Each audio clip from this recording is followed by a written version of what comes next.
Good evening students.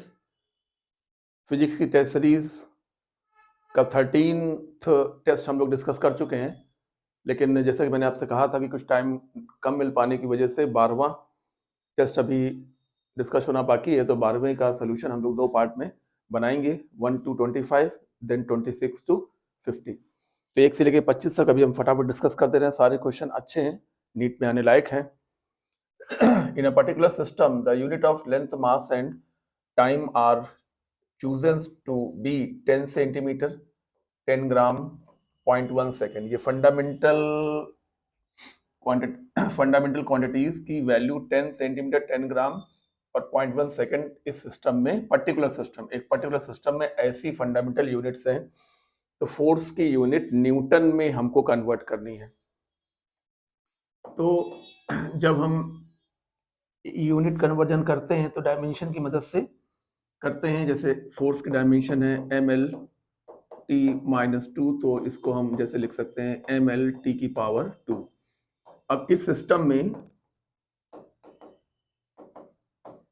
इस system में हम इसको 10 ग्राम और लेंथ को 10 सेंटीमीटर जैसा कि सवाल में दिया गया है, और टाइम 0.1 का होल स्क्वायर सेकेंड स्क्वायर। ठीक है ना, ये देखिए T⁴2 है ना, तो टाइम 0.1 सेकेंड के पावर 2 रहेगा। ठीक है, तो ये हो गया 100/0.01 और ग्राम सेंटीमीटर पर सेकेंड स्क्वायर। लेकिन हमें इसे न्यूटन में कन्वर्ट करना है, और न्यूटन में कन्वर्ट करने के लिए हमको सारी चीजें एसआई में कन्वर्ट करनी होंगी। 100/0.01 ग्राम को हमने किलोग्राम में कन्वर्ट कर लिया, और सेंटीमीटर को हमने मीटर में कन्वर्ट कर लिया। तो ग्राम को किलोग्राम में और सेंटीमीटर को मीटर में, और अपॉन में सेकेंड स्क्वायर तो है ये देखिए सेकेंड स्क्वायर पहले से ही चला आ रहा है। हमें सिर्फ ग्राम को किलोग्राम में और सेंटीमीटर को मीटर में बदलना पड़ा। सेकेंड तो एसआई में होता ही है, तो उसको कन्वर्ट करने की जरूरत नहीं है। तो 100 से 100 कैंसिल हो गया, और ये आ गया 1/10, क्योंकि ये 0.01 से ये 2 जीरो खत्म हो जाएंगे, तो 1/10, और किलोग्राम मीटर पर सेकेंड स्क्वायर का मतलब हो गया Newton. So this become 0.1 Newton. बहुत ही अच्छा सवाल है, और मुझे लगता है कि कई लोगों ने इस क्वेश्चन को गलत किया होगा या छोड़ दिया होगा। यूनिटलेस क्वांटिटी, एक यूनिटलेस क्वांटिटी में कभी डायमेंशन नहीं होती। डायमेंशनलेस क्वांटिटी की यूनिट हो भी सकती है, लेकिन यूनिटलेस क्वांटिटी की कभी कोई डायमेंशन नहीं होगी। यानी कि जिस क्वांटिटी की यूनिट नहीं होगी उसकी कोई डायमेंशन भी नहीं होगी, क्योंकि डायमेंशन यूनिट से बनती है। यूनिट डायमेंशन से नहीं बनती है, डायमेंशन बनती है यूनिट से। तो अगर यूनिट ही नहीं है तो डायमेंशन भी नहीं होगी। थ्योरी का क्वेश्चन था। एरर, वॉल्यूम में होने वाली एरर, वॉल्यूम जो है स्फीयर का 4/3 पाई r³, यानी कि वॉल्यूम प्रोपोर्शनल टू r³। तो परसेंटेज एरर इन वॉल्यूम बराबर पावर को प्रोडक्ट बना देंगे, परसेंटेज एरर इन रेडियस। तो परसेंटेज एरर इन रेडियस जो है वो 1% है, ये हो गया 3%। तो ये बहुत ही सिंपल सा क्वेश्चन ये था, सभी ने इसको कर लिया। मीन लेंथ 5 सेंटीमीटर है, और जब इसको मेजर किया गया तो इन्होंने मेजर किया है 4.9 सेंटीमीटर, 4.805 सेंटीमीटर, 5.25, ये तो बहुत ही गलत है, और 5.4 सेंटीमीटर। तो इन दोनों में करें कौन सा ज़्यादा एक्यूरेट है, तो जो मेजरमेंट एक्चुअल रीडिंग के ज़्यादा करीब होता है वही ज़्यादा एक्यूरेट होता है। तो 5 के सबसे करीब कौन है बताइए, 4.9, इसलिए यही सबसे ज़्यादा एक्यूरेट है। तो ये भी एक सिंपल क्वेश्चन था।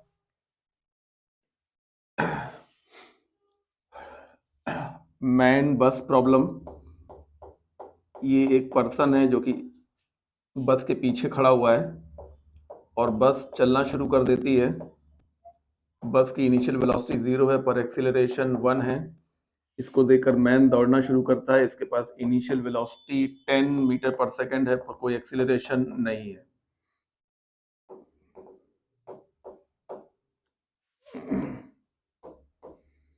बस के पास एक्सीलरेशन है लेकिन इनिशियल वेलोसिटी नहीं है, और मैन इनिशियल वेलोसिटी से दौड़ता है लेकिन कोई एक्सीलरेशन इसके पास नहीं है। तो क्वेश्चन है कि मैन बस को कितनी देर बाद कैच करेगा।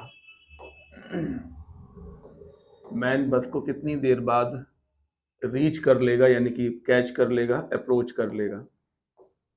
तो हम ये मान के चल रहे हैं कि यहाँ पर मैन ने बस को अप्रोच कर लिया, रीच कर लिया, पकड़ लिया। ठीक है, ये लीजिए भाई, ये दूरी 48 मीटर क्वेश्चन में दी हुई है और माना कि ये दूरी x है। ठीक है ना, तो इन टी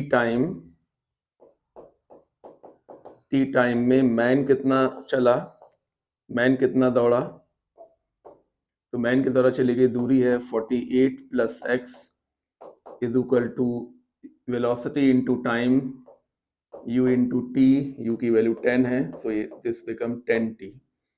ये फर्स्ट इक्वेशन हो गई, 48 plus x is equal to 10t। आइए बस के लिए बनाते हैं। बस कितना चली बताइए, x is equal to u t plus half a t square, a की वैल्यू 1 है, तो ये हो गया 1/2t स्क्वायर।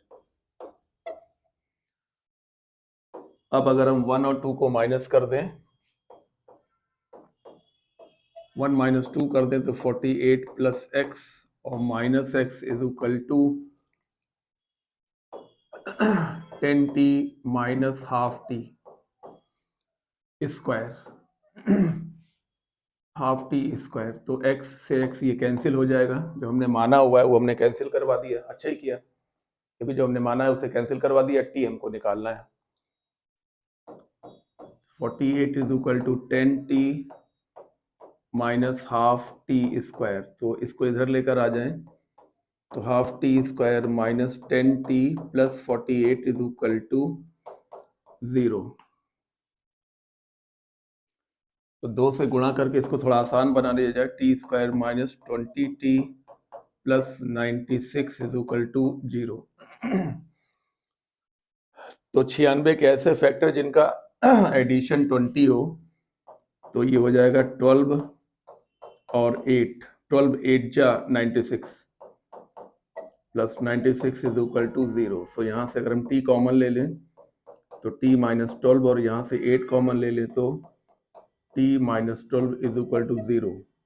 तो अगर t माइनस 12 कॉमन ले लें तो बचेगा t minus 8 is equal to 0। तो समय के दो मान आ गए, t बराबर 8 और t बराबर 12। इनमें से जो ऑप्शन में हो वो आप ले लीजिए। तो ऑप्शन में है 8, तो आप 8 ले लीजिए। हालांकि दोनों आंसर सही है, क्योंकि मैन और बस की मुलाकात 2 बार होगी, एक बार 8वें सेकंड पे और एक बार 12वें, मतलब एक बार 8 सेकंड बाद मैन बस को पकड़ेगा, आगे निकल गया तो फिर बस मैन को पकड़ेगी 12 सेकंड के बाद। तो 2 बार मुलाकात दोनों की होगी। इसमें जो टाइम आपको ऑप्शन में मिल जाए उससे आप ले लीजिए, क्योंकि क्वाड्रेटिक इक्वेशन में हमेशा अननोन के 2 मान आते हैं और जो ऑप्शन में 1 होता है उसको ले लिया जाता है। अच्छा सवाल है। If a body moves in straight line में चलती है तो एवरेज स्पीड और एवरेज वेलोसिटी सेम होती, सही है। और बॉडी अगर बिना डायरेक्शन के बदले चले तो डिस्टेंस और डिस्प्लेसमेंट सेम होते हैं, बिल्कुल सही है। बोथ स्टेटमेंट्स आर सही। अगर कोई ऑब्जेक्ट बिना दिशा बदलते हुए चलता है ना, तो जो डिस्प्लेसमेंट होता है वही डिस्टेंस भी होता है, और ऐसे में एवरेज वेलोसिटी और एवरेज स्पीड की वैल्यू सेम आती है, कैलकुलेट करने पर सेम आती है। Speed of boat is 18 kilometre per hour in still water, और if crossing the river of with 2 kilometre shortest path. आइए शॉर्टेस्ट पाथ का डायग्राम आपको हम बताएं। यहाँ पर शॉर्टेस्ट पाथ का डायग्राम आप लोग सभी लोग जानते ही होंगे। खैर, ये देखिए एकदम सामने ए से बी की ये दूरी जो शॉर्टेस्ट दूरी होती है, और ये नदी बह रही है। तो हमें अगर इस पाथ पर पहुंचना है तो हमें इस तरफ तैरना शुरू करना चाहिए। तो बोट अपनी बोट को वो इधर चलाएगा कुछ एंगल पर, क्योंकि इसे मालूम है कि ये नदी का बहाव उसको बहा के ले जाएगा, और इन दोनों का रिजल्टेंट इस लाइन पर बनना चाहिए। अगर रिजल्टेंट इस लाइन पर बनेगा तो बोट इस लाइन पर ही चलेगी, क्योंकि बोट उसी लाइन पर चलती है जिस लाइन पर रिजल्टेंट बनता है, ठीक है ना। रिजल्टेंट वेलोसिटी की वैल्यू क्या होगी, √u² minus v²। Pythagoras theorem से this square is equal to this square minus this square.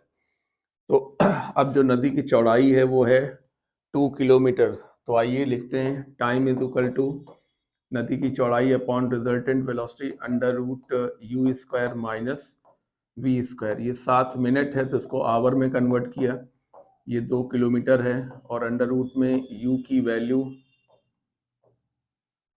18 kilometre per our. तो यहाँ पर आप 18 का स्क्वायर करेंगे और नदी की वेलोसिटी हमको फाइंड करनी है, ठीक है ना। दोनों तरफ का स्क्वायर करके आप इस क्वेश्चन को आसानी से सॉल्व करेंगे। हालांकि ये क्वेश्चन थोड़ा सा कैलकुलेटिव हो गया क्योंकि टाइम इन्होंने ऐसा दे दिया, यहाँ 4 हो जाएगा और यहाँ पर 18 का स्क्वायर माइनस v²। इसको क्रॉस, हाँ, इसका स्क्वायर खोल के फिर क्रॉस मल्टीप्लाई करके, है ना, फिर v की वैल्यू को आप आराम से निकाल लेंगे और आंसर लगभग 6 के करीब आएगा। हालांकि इतने क्लोज आंसर नहीं होने चाहिए। तो इस सवाल में 2 कमियां हो गई हैं। नहीं, सवाल तो अच्छा है, कमी थोड़ी सी ये हो गई है कि ये जो 7 मिनट का टाइम दे दी, अगर 6 मिनट होता तो मान लो ये 6 से 60 कट जाता तो हमारे कैलकुलेशन बिल्कुल आसान हो जाते। फिर ये 18 दे दिया है, अगर इसको ये मान लो 20 दे देते तो कम से कम 400 हो जाता, तो कैलकुलेशन और आसान हो जाता। तो डेटा ऐसा है कि क्वेश्चन का सलूशन बनाने में कुछ बच्चों को थोड़ा सा टाइम लग गया होगा, तो चिंता ना करें, नीट में जो डेटा आएगा वो बिल्कुल आसानी से कैलकुलेट होने वाला होगा। Body is moving in circle of radius r, इसकी एंगुलर वेलोसिटी के बारे में बात करनी है। v is equal to r omega, so omega is equal to v by r। ये तो सवाल बहुत ही सिंपल क्वेश्चन दिया गया आपको। Proton in a cyclotron changes velocity from 30 kilometre north.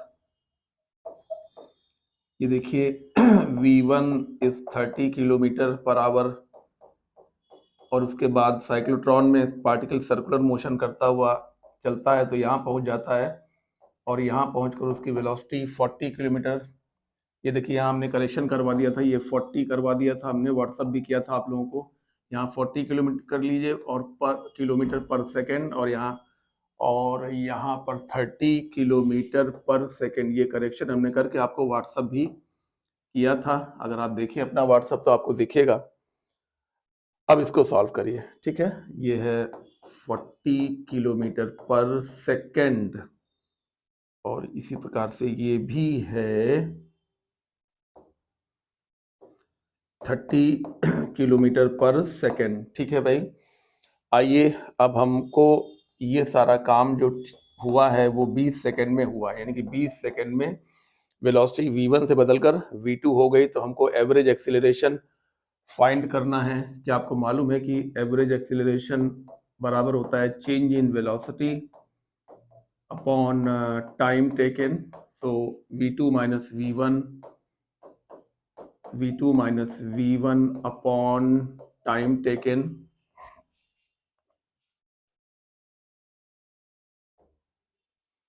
v2 minus v1 upon time taken. So this is 40 I cap and this is 30 j cap upon 20.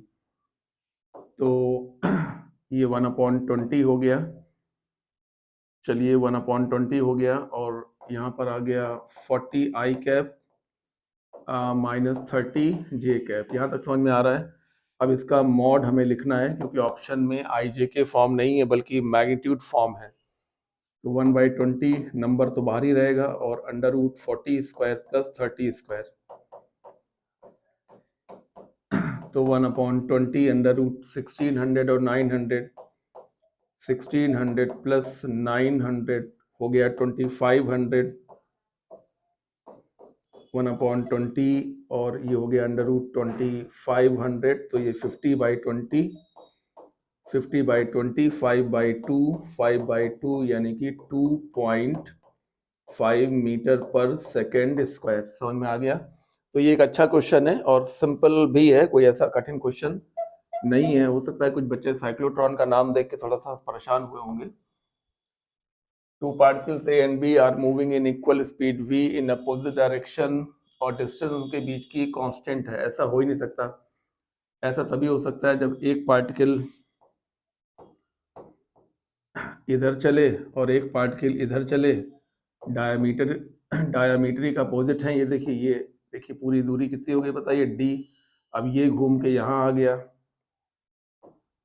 तो जब तक ये घूम के यहाँ आया तब तक ये घूम के यहाँ आ गया। इस प्रकार से दोनों अपोजिट डायरेक्शन में चलते रहे। तो क्वेश्चन है कि ए को अपनी पुरानी जगह पर आने में कितना टाइम लगेगा। तो ए को पुरानी जगह पर आने में पूरा सर्किल करना पड़ेगा।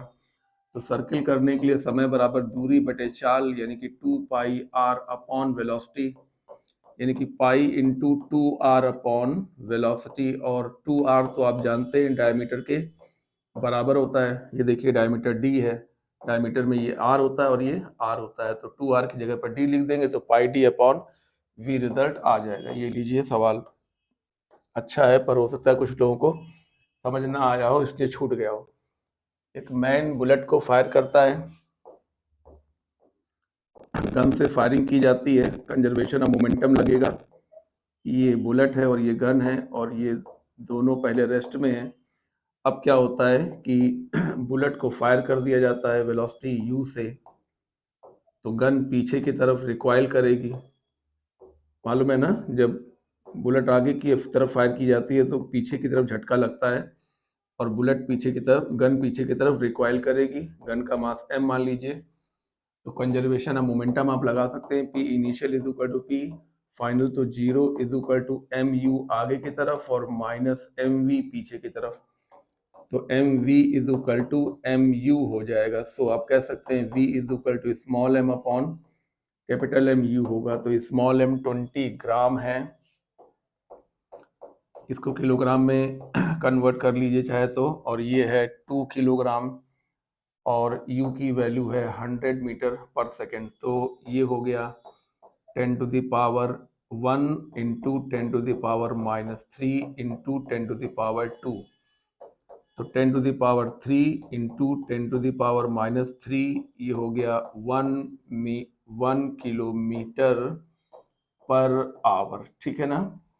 इस तरीके से बहुत इजीली हम लोगों ने कंजर्वेशन ऑफ मोमेंटम से इस क्वेश्चन को सॉल्व कर लिया। समझ में आता जा रहा है ना, समझते जा रहे हैं, समझ रहे हैं। A ball of mass 150 gram starts moving 20 metre पर second and is stopped by a force of इतने सेकंड में बॉल को रोक दिया गया। तो क्वेश्चन है कि इम्पल्सिव फोर्स बताइए। तो पहले आप चेंज इन मोमेंटम कैलकुलेट कर लीजिए। Change in momentum P2 minus P1 यानी कि m V2 minus V1। V1 zero है, V2 जीरो है और V1 ये है। तो ये हो गया माइनस m V1। मैग्नीट्यूड ले लीजिए, मॉड वैल्यू पॉजिटिव में ले लीजिए m V1। मास है 150 ग्राम, को किलोग्राम में कन्वर्ट किया गया और वेलोसिटी 20 मीटर पर second. So this is simply 300 into 10 to the power -3 यानी कि आप कह सकते हैं 0.3। Change in momentum 0.3 newton second, 0.3 newton second. और इसके बाद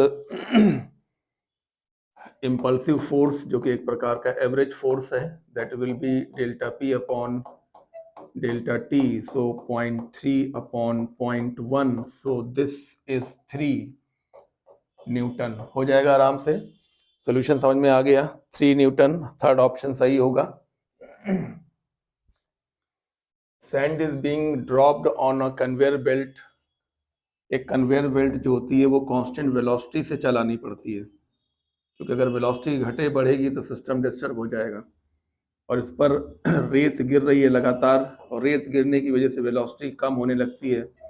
तो वेलोसिटी को मेंटेन करने के लिए हमें एक एक्स्ट्रा फोर्स लगाना पड़ता है, और एक्स्ट्रा फोर्स लगाने के लिए F is equal to v dm/dt। ये फॉर्मूला कहाँ से आया देखिए, F is equal to rate of change of momentum. और मोमेंटम को आप क्या कहते हैं, m इंटू वी कहते हैं। तो जो चीज़ कांस्टेंट होती है वो बाहर आती है और जो वेरिएबल होता है वो अंदर रहता है। तो कन्वेयर बेल्ट में वेलोसिटी कांस्टेंट रहती है और मास लगातार घटता बढ़ता रहता है। तो मास लगातार बढ़ रहा है तो मास के बढ़ने की दर dm/dt, वो फॉर्मूला मैंने आपको बना दिया है। तो ये v है और ये m है, तो आंसर होगा m इंटू वी। इतना एक्स्ट्रा फोर्स लगाएंगे तो बेल्ट की वेलोसिटी कांस्टेंट रह पाएगी, अदरवाइज बेल्ट स्लो डाउन कर जाएगी, धीमा होने लगेगी। When a car is taking a circle turn, जब कोई कार सर्किल में टर्न करती है तो अभिकेंद्र बल कैसे बनता है, ये इस क्वेश्चन में पूछा गया है। तो ये देखिए, ये एक कार है जो कि सर्किल में घूम रही है और इसको घूमने के लिए जो जरूरी अभिकेंद्र बल मिलता है वो किससे मिलता है? फ्रिक्शन से मिलता है। सभी को मालूम है कि फ्रिक्शन से ही जरूरी सेंट्रीपिटल फोर्स मिलता है। ये लीजिए, ये इक्वेशन बनती है और अगर हमें कुछ फाइंड करना है तो हम इसी इक्वेशन को आगे बढ़ाते हैं। फ्रिक्शन को म्यू एन लिखते हैं, एन को mg लिखते हैं, जो होता है वो लिखते हैं मतलब, और सवाल हमारा सॉल्व हो जाता है। तो आंसर होगा x की जगह पर क्या होगा? Fill in the blanks, friction होगा। A cord is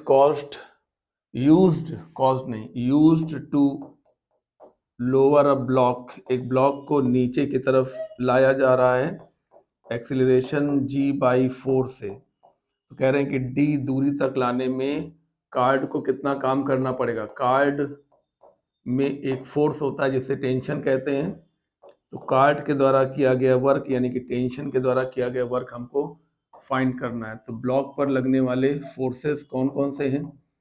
mg नीचे की ओर है और टेंशन ऊपर की ओर है और एक्सीलरेशन नीचे की ओर है। तो कौन बड़ा होना चाहिए? mg बड़ा और t छोटा। mg minus t is equal to ma। So यहाँ से हम t निकाल लेंगे। mg minus ma, mg minus m g/4 यानी कि 3mg/4। अब वर्क डन बाई कॉर्ड यानी कि work done by tension is equal to tension into displacement into cos 180। ऐसा क्यों? क्योंकि टेंशन ऊपर है और डिस्प्लेसमेंट नीचे है। तो माइनस में आएगा t इंटू डी यानी कि मतलब आएगा माइनस का 3/4 mgd। तो ये एक अच्छा सवाल है जिसमें कुछ बच्चों ने यहाँ ऑप्शन चॉइस करने में गलती की, उन्होंने ये आंसर चॉइस कर लिया, जबकि ये नहीं बल्कि ये आंसर होगा, क्योंकि कॉर्ड का जो टेंशन है वो ऊपर है और बॉडी का जो डिस्प्लेसमेंट है वो नीचे है, इसलिए जो वर्क डन होगा by the cord will be negative. अच्छा सवाल है। फोर्स का रिलेशन दिया हुआ है किसके साथ है भाई? डिस्प्लेसमेंट, फोर्स एंड डिस्प्लेसमेंट का ग्राफ दिया हुआ है और वर्क डन फाइंड करना है। तो जैसा कि हम लोग जानते हैं कि work done is equal to integration of force with respect to displacement, और इंटीग्रेशन का मतलब होता है एरिया ऑफ एफएक्स ग्राफ, ठीक है ना। तो आपको एरिया लिख देना है, लिख दीजिए 1/2 बेस 12 है और हाइट कितनी है? हाइट 60 है। बेस 12 इसलिए है क्योंकि बेस 2 से शुरू हो रहा है और 14 पे ख़त्म हो रहा है, इसलिए बेस 12 है और हाइट 60 है। तो 6 इंटू 60 यानी कि 360 जूल। अच्छा सवाल है, सिंपल क्वेश्चन है। A body starts from rest and is acted by the constant force ratio of kinetic energy gained by it in first 5 second and next 5 second। एक बॉल ने चलना शुरू किया फ्रॉम रेस्ट, उस पर एक कांस्टेंट फोर्स लग रहा था, तो 5 सेकंड में उसकी वेलोसिटी बढ़कर v1 हो गई मान लीजिए, और अगले 5 सेकंड में उसकी वेलोसिटी बढ़ते बढ़ते v2 हो गई। तो हमें इन दो इंटरवल में गेन इन वेलोसिटी फाइंड करना है। गेन इन वेलोसिटी मतलब इंक्रीज इन वेलोसिटी। तो माना कि यहाँ पर इंक्रीज इन काइनेटिक एनर्जी, तो यहाँ पर माना कि काइनेटिक एनर्जी का गेन डेल्टा k1 है और यहाँ से यहाँ तक काइनेटिक एनर्जी का गेन डेल्टा k2 है। तो हमें डेल्टा k1 और डेल्टा k2 का रेशियो फाइंड करना है। नंबरिंग करते हैं अगर ABC, तो क्वेश्चन को सॉल्व करने में थोड़ी सहूलियत रहेगी हमको। तो ए से लेके बी तक आप कर सकते हैं v1 is equal to u plus a t, तो 0 प्लस टी की वैल्यू 5 है तो 5a। इसी तरीके से ए से लेके सी तक पूरा बना लीजिए, v2 is equal to u plus a t, तो 0 प्लस 10a, t का मान 10 पूरे में, a से लेके c तक t का मान कितना है 5 और ये 5 10, सो दिस बिकम 10a। तो डेल्टा k1 बताने की कोशिश कीजिए, delta k1 is equal to half m v1 square minus 0, क्योंकि यहाँ पर काइनेटिक एनर्जी 0 है और यहाँ पर kinetic energy half m v1 square है, तो ये हुआ हाफ m v1 स्क्वायर यानी कि 5a का स्क्वायर यानी कि 25/2 25/2 ma स्क्वायर। अब डेल्टा k2 फाइंड करिए, डेल्टा k2 यानी कि half m v2 square minus half m v1 square, so half m बाहर ले लें तो v2 स्क्वायर यानी कि 100a स्क्वायर और v1 स्क्वायर यानी कि 25a स्क्वायर। हाँ जी, v2 की वैल्यू 10a है और v1 की वैल्यू 5a है, तो इसका स्क्वायर 100a स्क्वायर, इसका स्क्वायर 5a स्क्वायर, तो ये हो गया 75/2 ma स्क्वायर। तो जब हम दोनों को डिवाइड करेंगे तो delta k1 upon delta k2 is equal to 25/2 ma square,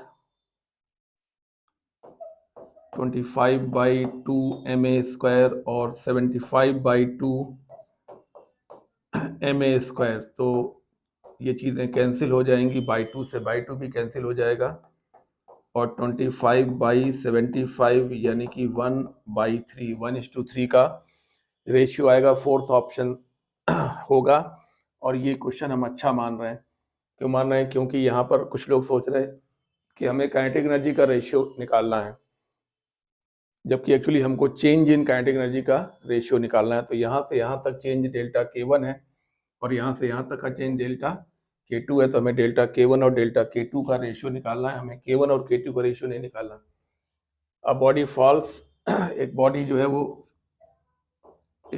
वो h0 हाइट से गिरती है जमीन में और गिरने के बाद वो किस हाइट तक वापस जाएगी, हमको ये फाइंड करना है। e की वैल्यू 0.6 क्वेश्चन में दी हुई है। तो आप जानते हैं कि nवीं टक्कर के बाद nth टक्कर के बाद वेलोसिटी e की पावर 2n h0 होती है। तो बताइए फर्स्ट टक्कर के बाद वेलोसिटी क्या होगी, e की पावर 2 इंटू 1, फर्स्ट कोलिजन यानी कि n बराबर 1, ये फॉर्मूला nth कोलिजन के लिए होता है, ये फॉर्मूला, ठीक है ना। nth यानी कि फोर्थ कोलिजन के बाद हाइट, तो यहाँ पर 2 इंटू 4 होगा और फर्स्ट कोलिजन के बाद हाइट तो 2 इंटू 1 होगा और ये h0, तो e की पावर 2 h0, e की पावर 2 यानी कि 0.6 की पावर 2 और h0 है 3 मीटर, तो 0.36 इंटू 3 ये हो गया 1.08 मीटर। पहले कोलिजन के बाद ये केवल 1.08 मीटर तक वापस उठ पाएगी। ठीक क्वेश्चन है, हो जाएगा।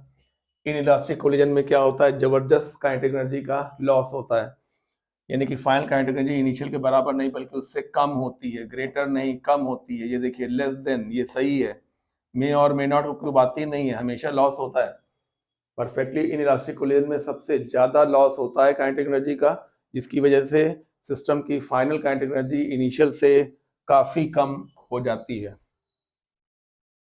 Moment of inertia of solid sphere about the axis passing through centre of gravity, इसके अबाउट मोमेंट ऑफ इनर्शिया को हम लोग ICM कहते हैं।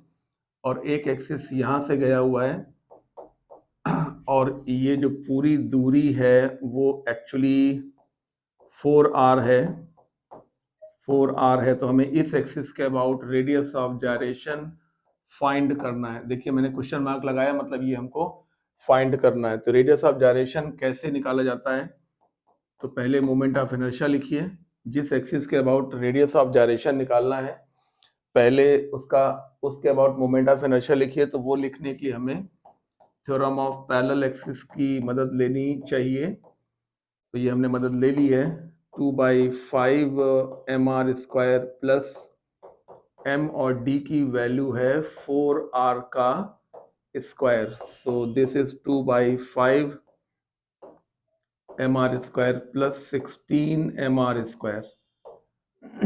तो ये 80 into 82/5 mr²। और रेडियस ऑफ डायरेक्शन लिखने के लिए हम i को क्या लिखते हैं बताइए? हम i को लिखते हैं mk²। i को लिखते हैं mk²। तो m से m हमेशा कट जाता है और k² इज इक्वल टू हम लोगों को मिला 82/5 r²। So k is equal to √82/5 r हो गया। तो ये क्वेश्चन ठीक है, अच्छा क्वेश्चन माना जाएगा। थ्योरम ऑफ पैरेलल एक्सिस से इसको सॉल्व किया गया है। अगर सिस्टम पर एक्सटर्नल टॉर्क नहीं लग रहा है, यानी कि the rate of change of angular momentum with respect to time is equal to 0, और ये तभी होगा जब जे एक कांस्टेंट होगा, क्योंकि कांस्टेंट का डिफरेंशिएशन ही 0 होता है। तो कौन सा ऑप्शन सही होगा? L, constant. इसीलिए मतलब एंगुलर मोमेंटम को एल या जे दोनों से रिप्रेजेंट करते हैं, तो हमने इसको फिलहाल जे से रिप्रेजेंट किया है, जब क्वेश्चन में इसको एल से रिप्रेजेंट किया गया है। ठीक है ना?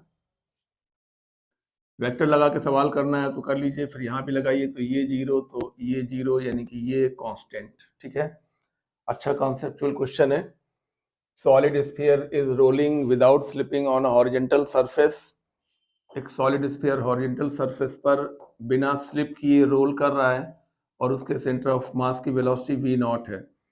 तो क्वेश्चन है कि इसी लेवल पर ये जो पॉइंट है इसकी वेलोसिटी क्या होगी? तो इसके पास एक तो cm की वेलोसिटी होगी और एक टेंजेंशियल वेलोसिटी होगी, और इन दोनों वेक्टर्स का रिजल्टेंट पैरेललोग्राम मेथड से ये निकलेगा, जो कि इस पॉइंट पर नेट वेलोसिटी को रिप्रेजेंट करेगा। तो यहाँ पर क्योंकि प्योर रोलिंग हो रही है, इसलिए cm की वेलोसिटी टेंजेंशियल वेलोसिटी के बराबर होगा, क्योंकि प्योर रोलिंग हो रही है। अब आ जाइए, v is equal to √v(cm²) plus v tangential square. तो ये बन गया √v0² प्लस v0², यानी कि √2v0², यानी कि √2v0। ठीक है ना? अच्छा सवाल है प्योर रोलिंग का, बिल्कुल सिंपल सा। Center of a wheel rolling on a plane surface move with speed v0। ये तो हो गया। फिर पहले कौन सवाल हम लोगों ने किया था? 22वां।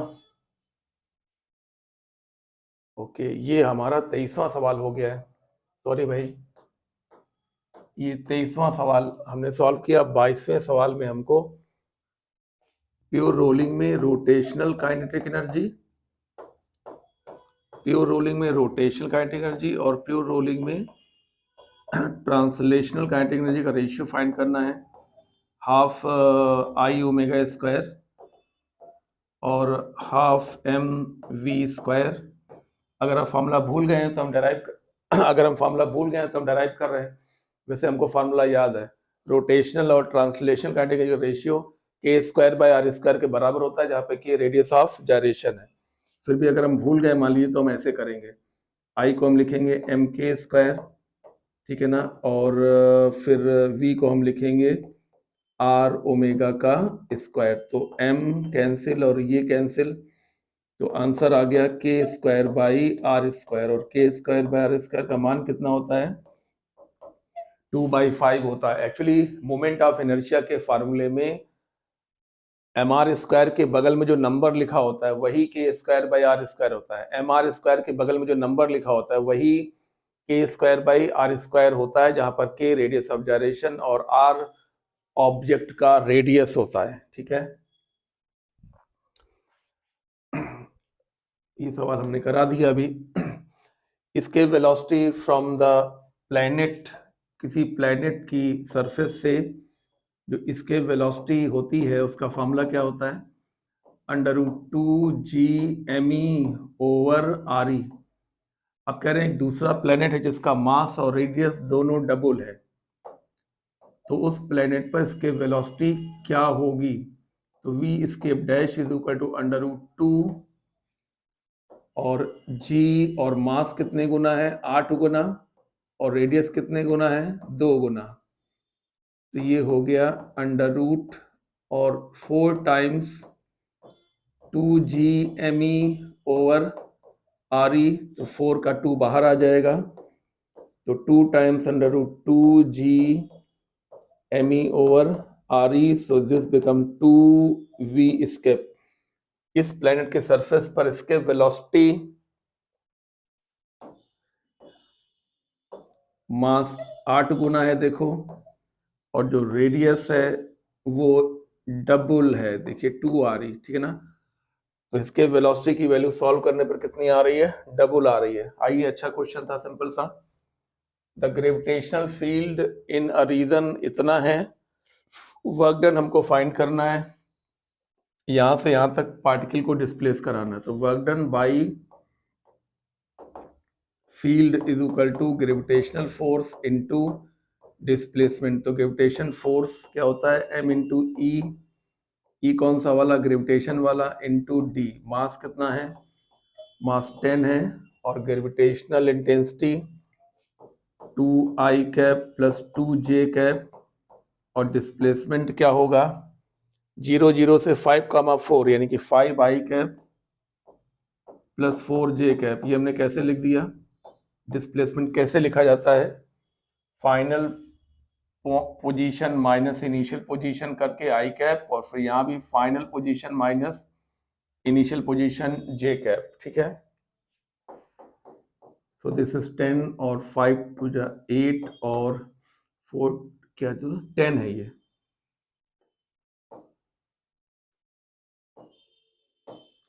आई का आई से करो 10 आएगा, जे का जे से करो तो 8 आएगा, तो ये हो गया 18। तो 10 इंटू 18 यानी कि 180 जूल। 180 जूल। अब हमसे पूछा क्या गया है? हमसे पूछा गया है work done by external agent. तो work done by external agent बराबर होता है minus of work done by the field. Field कौन सी? Gravitational field. ये रिलेशन पता होगा आप लोगों को, तो आंसर आ जाएगा -180 जूल। इस तरीके से हम लोगों ने 1 से लेके 25 तक क्वेश्चन डिस्कस कर चुके हैं, और अब अगली स्लाइड में 26 से लेके 50 तक हम लोग क्वेश्चन डिस्कस करेंगे। इस प्रकार से हम लोग का एक जो लैगिंग हो गया था NTSP 12 का, वो हमारा कंप्लीट हो जाएगा। तो 13th जो हुआ था फ्राइडे को, वो हमने करा ही दिया है। 12th में आधा हो गया, आधा बाकी है, और वो आधा करते ही हम लोगों की लैगिंग कंप्लीट हो जाएगी, और आगे से लैगिंग नहीं करेंगे हम लोग। और जैसा कि मैंने कई बार आपसे बोला, क्योंकि कभी कभी अंदर से लगता है कि आपको बता ही दें कि आखिरकार लगातार 3 टेस्ट डिस्कस नहीं हो पाए। टेस्ट तो हुए लेकिन डिस्कस नहीं हो पाए। कारण था मेरे को कुछ ज़रूरी कामों में व्यस्त रहना पड़ा, कोचिंग के काम, थोड़े से बाहर के काम, जिसके और कुछ हमने किसी को ये काम दिया भी, तो बाय चांस उसको भी कुछ रुकावट आ गई। तो इस प्रकार से 3 टेस्ट जो लैग किए उसको हम लोग अब रिकवर करने की लगभग स्थिति में आ गए हैं, और आगे से लैगिंग नहीं करेंगे। सवाल लगाते रहिए, 10 से 15 सवाल रोज लगाइए। हफ्ते भर में आपके 90 या 100 सवाल हो जाया करेंगे, और एक हफ्ते में 90 या 100 सवाल लगने का मतलब है कि आपका पेपर कभी भी खराब नहीं होगा। पेपर जब भी दें रिवाइज करके दें। संडे को पेपर होने वाला है, तो मंडे से ही तैयारी स्टार्ट कर दें। फ्राइडे या थर्सडे से तैयारी स्टार्ट करने से पूरी तैयारी ठीक से नहीं हो पाती है, लेकिन मंडे से ही तैयारी स्टार्ट कर देने से आपकी तैयारी सैटरडे आते आते तक इतनी हो जाती है कि आप कॉन्फिडेंस लेवल आपका हाई रहता है, घबराहट कम होती है, और पेपर अच्छा रहता है विद कॉन्फिडेंस। ठीक है, थैंक यू।